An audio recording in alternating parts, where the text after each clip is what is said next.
नमस्कार दोस्तों, स्वागत है आप सभी का आपके अपने यूट्यूब चैनल जी खिलौना स्टडी पर। बीएसटीसी के लिए महत्वपूर्ण प्रश्न करने वाले हैं। अभी आपका 30 जून को बीएसटीसी का एग्जाम होगा। सबसे शानदार प्रश्न है वो करने वाले हैं। वीडियो के एंड तक ज़रूर देखना।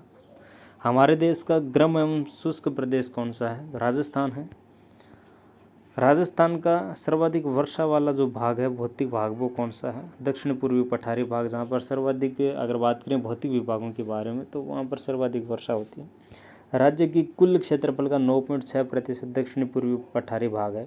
इस क्षेत्र में राज्य की 11% जनसंख्या निवास करती है। इस क्षेत्र में वर्षा का जो औसत है वो 80 से 100 सेंटीमीटर वार्षिक है। राजस्थान का झालावाड़ जिला राज्य का सर्वाधिक वर्षा प्राप्त करने वाला जिला है और यहाँ पर यह राज्य का एकमात्र अति आर्द्र जिला है। झालावाड़ जिला सर्वाधिक वर्षा यहीं पर होती है, इसी जिले में। और कर्नल जेम्स टोड ने हिंदू ओलंपिक्स किसे कहा? महत्वपूर्ण प्रश्न है। टोड ने हिंदू ओलंपिक्स किसे कहा? माउंट आबू को कहा। कर्नल जेम्स टोड ने माउंट आबू को हिंदू ओलंपिक्स कहा क्योंकि माउंट आबू कई हिंदू देवी देवियों का मंदिरों का घर है।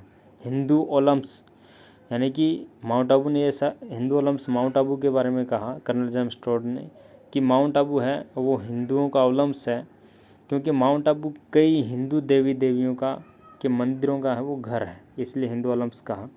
खादर क्या है?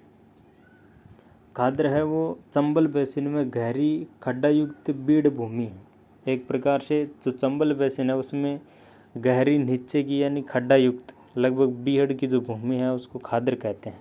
खादर इलाका निचला इलाका होता है लगभग, और यह क्षेत्र नदी के पास होता है जहाँ नदी के साथ आने वाली जो मिट्टी है वो जमा होती है। इस क्षेत्र में समय समय पर बाढ़ आती रहती है। ऐसे में यहाँ मिलने वाली मिट्टी है वो ताज़ा होती है। इसके साथ यहाँ की जो मिट्टी है वो अधिक उपजाऊ भी होती है क्योंकि ये नदियों द्वारा प्रवाहित की गई होती है, जिस वजह से वो आपको खादर इलाकों में अधिक खेती देखने को मिल जाएगी। और अगला प्रश्न है, मेसा पठार कहाँ पर है? चित्तौड़गढ़ में है। मेसा का पठार राजस्थान की चित्तौड़गढ़ जिले में स्थित है। मेसा के पठार की औसत जो ऊंचाई है वो 620 मीटर, औसत ऊंचाई की बात कर रहे हैं। मेसा के पठार पर चित्तौड़गढ़ का किला भी स्थित है। और आडावाला पर्वत राज्य के कौन से ज़िले में है? आडावाला पर्वत राज्य के बूंदी ज़िले में है। आडावाला पर्वत। मुकुंदवाड़ा की पहाड़ियाँ राज्य के किन किन जिलों में फैली हुई है? मुकुंदवाड़ा की जो पहाड़ियाँ हैं वो राज्य के कोटा और झालावाड़ जिलों में फैली हुई है।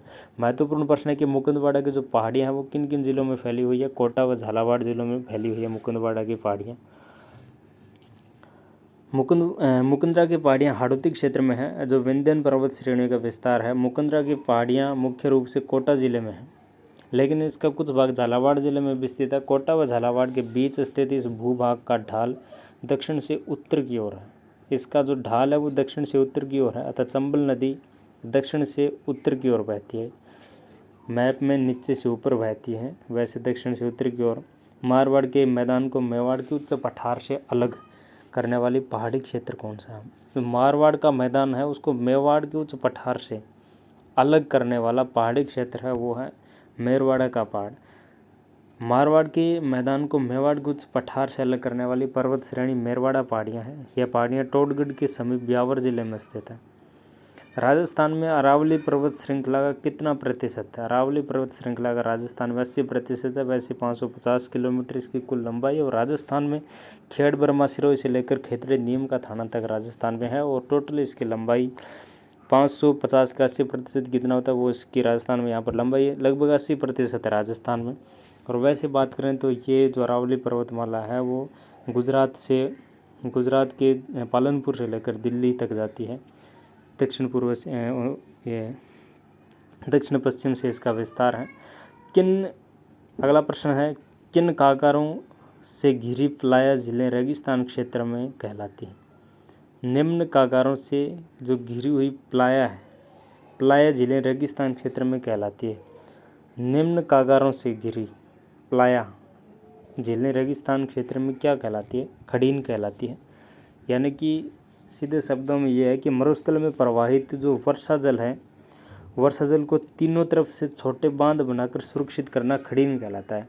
एक तरह से तीनों ओर है वो रेत की पाड़ लगा दी जाती है ऐसे, और तीनों ओर से बंद कर दिया जाता है, एक ओर से पानी आता है उसमें। खड़ीन में पालीवाल ब्राह्मणों द्वारा रबी की फसल जैसे सरसों, गेहूँ, चना की फसल की जाती है, जिसे खड़ीन कृषि कहते हैं। खड़ीन कृषि सर्वाधिक जैसलमेर के उत्तर में होती है।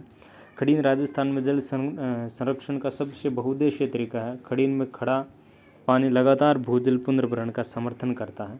यानी कि निम्न कगारों से घिरी प्लाया झीलें रेगिस्तान क्षेत्र में कहलाती हैं। प्लाया झीलें अक्सर इन्हें बोला जाता है खड़ीन कहलाती हैं। उम्मीद करता हूँ आपको वीडियो अच्छा लगा। अगर अच्छा लगा तो लाइक करना, चैनल को सब्सक्राइब करना। धन्यवाद।